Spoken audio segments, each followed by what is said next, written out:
Destaque chegando agora também com a Thaís Freitas, que está aqui do meu lado no estúdio da Rádio Bandeirantes. E aí, Thaís, tudo bem? Bom dia. Bom dia a você, Pedro, Cláudio Humberto, Sônia Blota, aos ouvintes conosco aqui na Rádio Bandeirantes em mais uma edição do Jornal Gente. Trabalhar num jornal como o Jornal Gente é testemunhar ao vivo a história que vai se desenrolando aqui aos nossos olhos, não é? E ontem foi mais um episódio desse momento aqui, que é um momento diferente pelo qual nós passamos, um momento de transição e uma transição também diferente.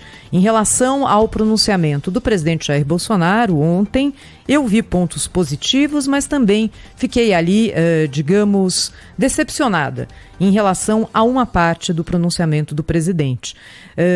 O principal ponto positivo foi, claro, ele ter vindo a público e ter pedido a desobstrução das estradas.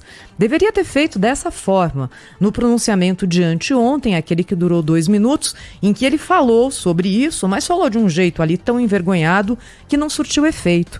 Dessa vez, o presidente veio a público, pediu a desobstrução das estradas e a gente vê que, de fato, existe ali uma grande liderança política chamada Jair Bolsonaro, que acabou fazendo, junto com a ação das polícias, com que as estradas do país fossem desbloqueadas. Ainda há bloqueios, mas são muito menos numerosos e em locais que não são nevrálgicos para o transporte de mercadorias no Brasil como um todo. Em relação às manifestações democráticas, que é a palavra que o presidente da República usa, aí eu vou abrir uma divergência com o Cláudio Humberto nessa mesa de debates aqui, que é o Jornal Gente. O que nós temos visto nos últimos dias são, sim, manifestações pacíficas, são manifestações que variam de tamanho de acordo com o lugar, mas é inegável que elas estão acontecendo e algumas são grandes e que pedem intervenção militar. Pedem um golpe militar, pedem para que o resultado das urnas, que saiu agora do dia 30 de outubro, não seja respeitado. Então, quando nós temos um presidente da República que deve governar para todos os 220 milhões de brasileiros e não para aqueles milhões que votaram nele no primeiro e no segundo turno, você fazer o discurso de que você ir à rua para pedir um golpe militar durante uma transição de governo é pisar num terreno muito perigoso. Eu não me lembro de, na história recente do país, nós termos visto algo semelhante acontecendo, tanto em relação a manifestações que têm ido às ruas, tanto em relação à postura da pessoa que ocupa a presidência da República durante a transição.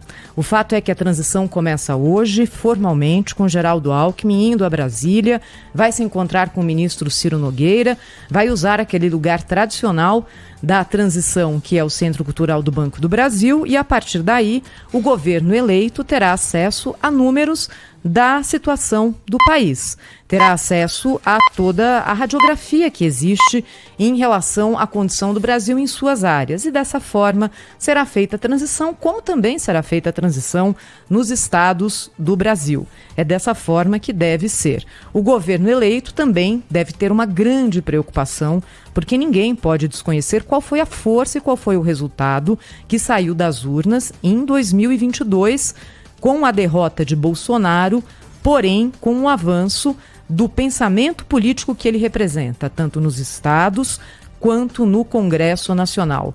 Haverá um